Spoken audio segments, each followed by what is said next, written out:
Last week, I watched my father's face go from hopeful to horrified when he realized the hiring manager reviewing his resume was the son he kicked out 8 years ago. The birthday that destroyed my childhood ended up giving me the perfect revenge. My name is Marcus Chen. I'm 24 years old, and this story starts when I was 16. Back then, I lived in Sacramento, California with my dad Robert and my stepmother Angela. My mom died when I was 9 from cancer, and for 3 years after that, it was just me and dad. We were close, or at least I thought we were. Then Dad met Angela at his work. She was a customer service manager at the same corporate office where Dad worked as a regional sales director. She was 32, 6 years younger than Dad, and she came with a lot of opinions about how I was being raised. They dated for 8 months before getting married, and I tried to be supportive because Dad seemed happy. Angela moved into our house, and at first things were okay. She wasn't trying to replace my mom, just existing in the same space as us. But then she got pregnant 4 months after the wedding. That's when everything changed. Suddenly our house wasn't big enough. The 3-bedroom house we'd lived in for years, the house where my mom had lived, where all my memories were, was too small for Angela's vision of her perfect family. "We need to move somewhere bigger," Angela would say at dinner. "Somewhere more family-friendly. Somewhere we can all start fresh." Dad would nod along, and I'd sit there knowing that start fresh meant erasing the life he'd had with my mom, erasing me from the picture. But we didn't move. Angela's pregnancy was complicated. She had to go on bed rest, and between that and money being tight, the house conversation got shelved. I thought I was safe. I thought my room, the room I'd had since I was 6 years old, was still mine. I was wrong. On my 16th birthday, I came home from school excited. Dad had promised we'd go to my favorite restaurant for dinner, just the two of us like we used to do before Angela. I walked in the front door calling out that I was home. Angela was standing in the hallway, hands on her very pregnant belly, looking at me with this expression I'd never seen before. Cold. Determined. "Marcus, we need to talk. Come sit down." "Where's Dad?" "In the garage. He'll be in soon. Sit." I sat on the couch, my backpack still on. Something felt wrong. Angela sat across from me, not next to me, keeping distance. "Your father and I have been discussing the baby situation. With your brother arriving in 6 weeks, we need to make some changes to accommodate him." "Okay, what kind of changes?" "We've decided that the nursery needs to be on the same floor as our bedroom for safety and convenience. Your room is the only option that makes sense." I stared at her. "My room?" "Yes. We need you to pack your things. We're converting your room into the nursery." "Where am I supposed to sleep?" "We've cleared out some space in the garage. We'll set up a bed for you out there. It'll be like having your own apartment, very independent." "The garage? You want me to sleep in the garage?" "It's not ideal, but it's temporary until we can figure out a more permanent solution." "What permanent solution? Moving me out completely?" "Don't be dramatic. This is about making room for your baby brother." That's when Dad walked in from the garage. He looked uncomfortable. Wouldn't meet my eyes. "Dad, did you agree to this? Kicking me out of my room for the baby?" He cleared his throat. "Marcus, it's not kicking you out. It's just rearranging. The garage is insulated and it's got heating. You'll be fine out there." "It's my birthday. This is what you're telling me on my birthday?"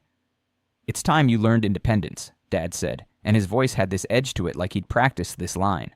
"You're 16 now, practically an adult. Most kids your age would be grateful to have their own space separate from the main house. Most kids have actual rooms, not garages." Angela jumped in. "We're not asking you, Marcus. We're telling you. The baby comes first now. You need to accept that and start packing." I looked at my dad, waiting for him to defend me, to tell Angela she was being crazy. He just stood there. "Pack your things tonight," Angela continued. "We have the furniture company coming tomorrow to set up the crib and changing table. We need your room empty."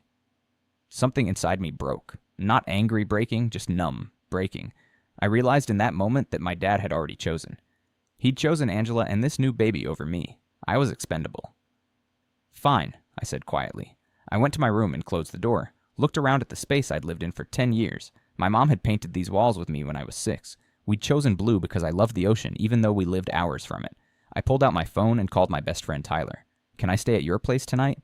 "Yeah, of course. What's wrong?" "I'll explain when I get there." I packed a duffel bag with clothes, grabbed my laptop and school stuff, took my mom's photo from my nightstand, and walked out. Dad was in the living room watching TV. Angela was in the kitchen. "I'm leaving," I announced. Dad looked up. "Where are you going?" "Since you're giving my room away, I figured I'd save you the trouble of building me a garage bedroom. I'll figure something out." "Marcus, don't be dramatic." "I'm not being dramatic. I'm being practical. You want independence? I'll give you independence."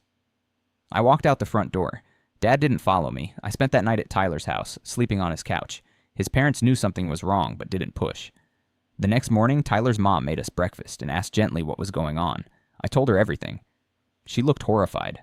Marcus, honey, you can stay here as long as you need, but we should probably call your father and let him know where you are. He doesn't care where I am. He made that pretty clear.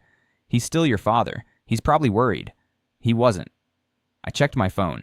0 calls, 0 texts. I stayed at Tyler's for 3 days. On the 4th day, my dad finally called. Where are you? Tyler's house. You need to come home. We need to finish moving your stuff to the garage. I'm not sleeping in a garage, Dad. Then where are you planning to sleep? I'll figure it out. Marcus, stop being stubborn. Come home. Give me my room back and I'll come home. That's not happening. The baby needs that room. Then I guess we're done here. I hung up. Tyler's parents let me stay for 2 weeks.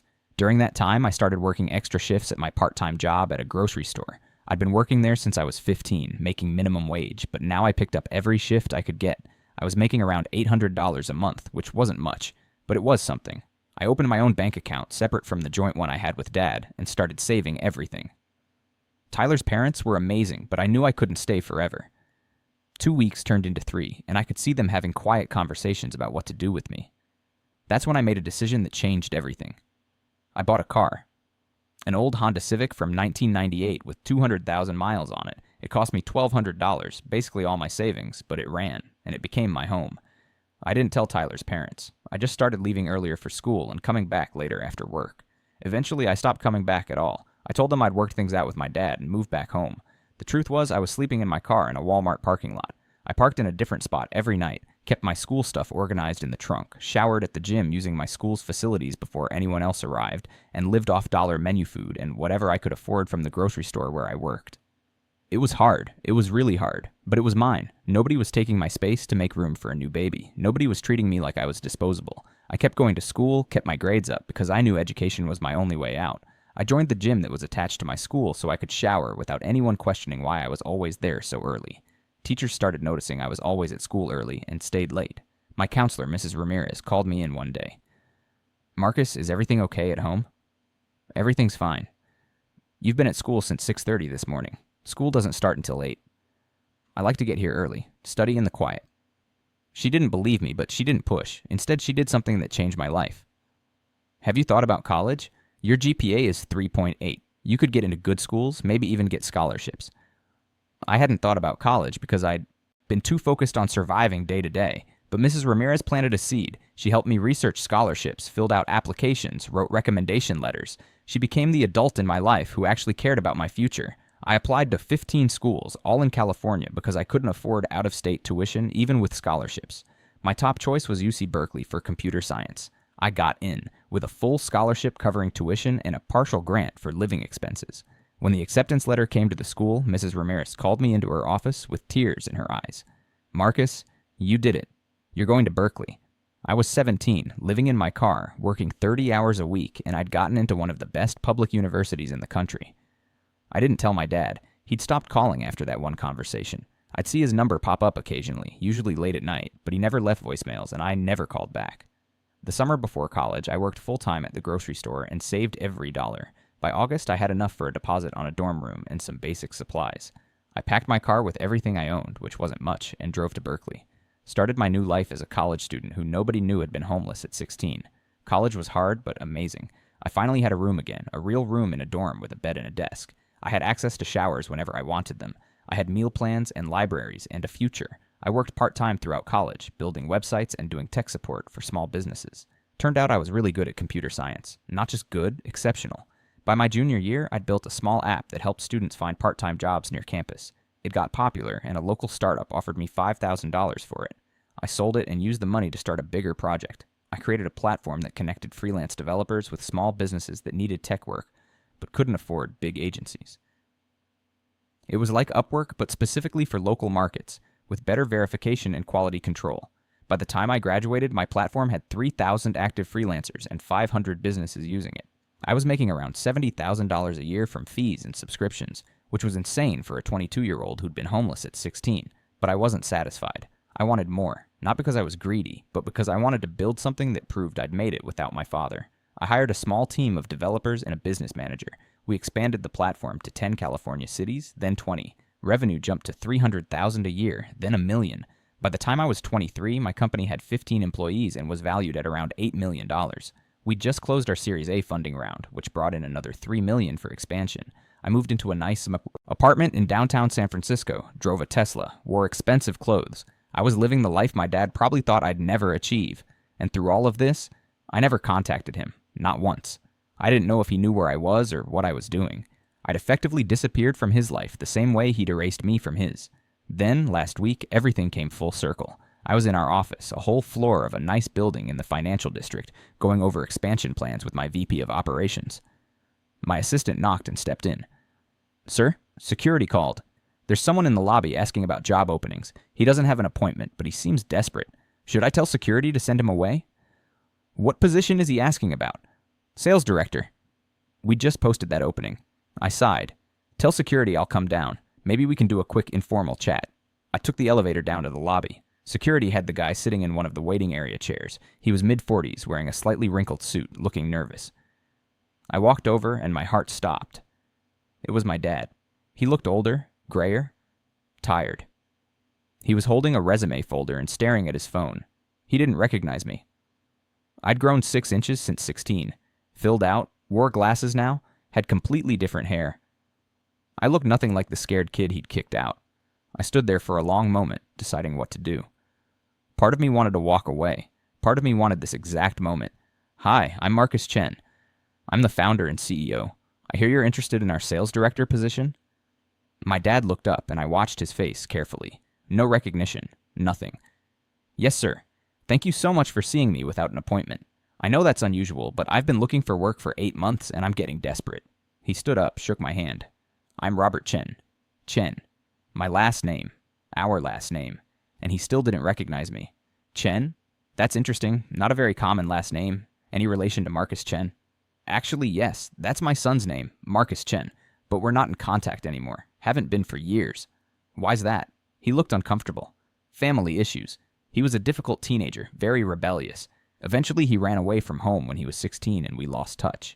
I felt my jaw clench. "He ran away?" "Yeah. Right around the time my wife and I had our second son. I think Marcus was jealous of the attention the baby was getting.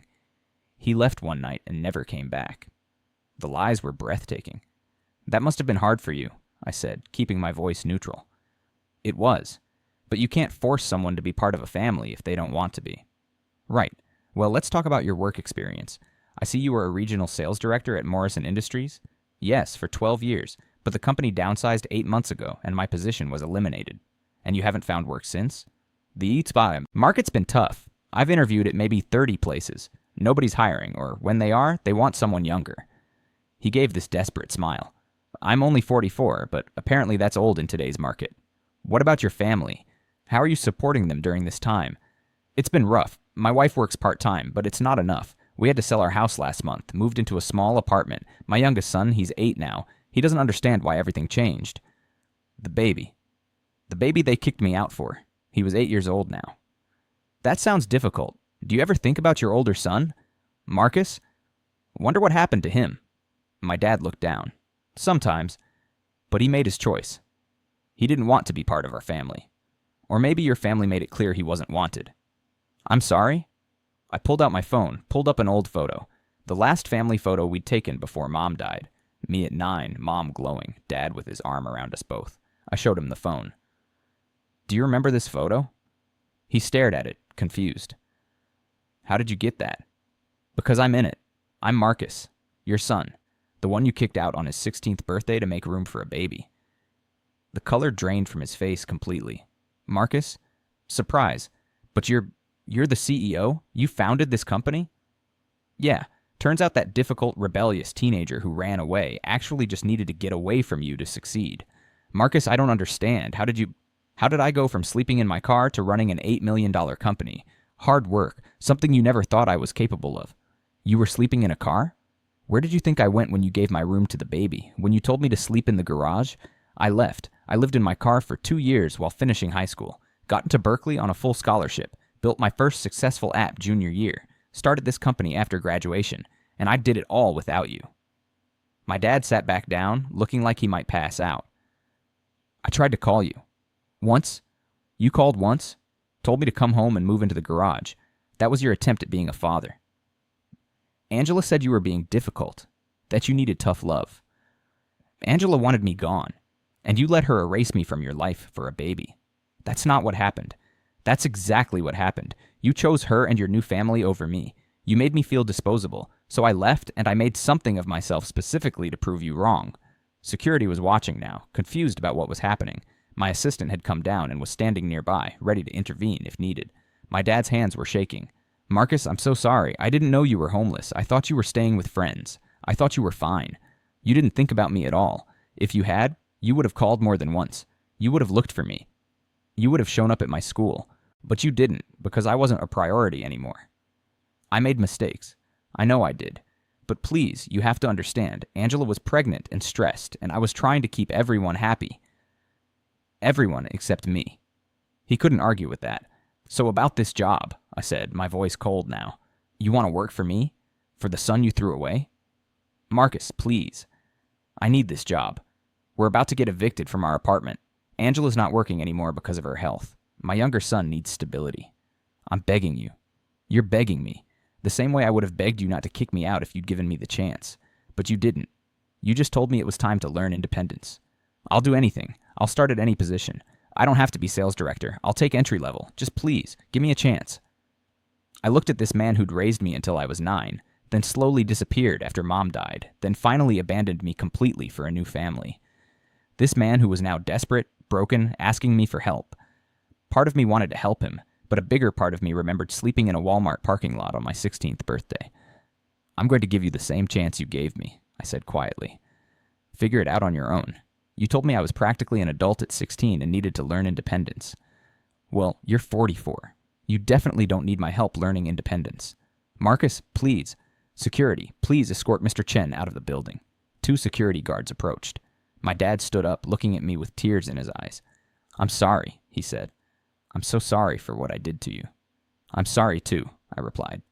I'm sorry you're about to learn what it feels like to have nowhere to go and nobody to help you. Security walked him to the door. He looked back once, and I saw the exact expression I must have had on my face 8 years ago when I realized my dad had chosen someone else over me. I went back upstairs to my office. My assistant followed. Sir, are you all right? That seemed intense. I'm fine. Let's get back to work. But I wasn't fine. I sat in my office for an hour, staring out the window at the San Francisco skyline, thinking about everything that had just happened. My dad showed up looking for a job at my company, the company I built after he threw me away, and he didn't even recognize me until it was too late. The revenge should have felt sweet. It should have felt like justice. But mostly it just felt empty. That night I couldn't sleep. I kept thinking about my 8-year-old half-brother, a kid I'd never met, living in an apartment they were about to get evicted from. A kid who was about to experience instability because his father couldn't find work. A kid who had nothing to do with what happened between me and Dad.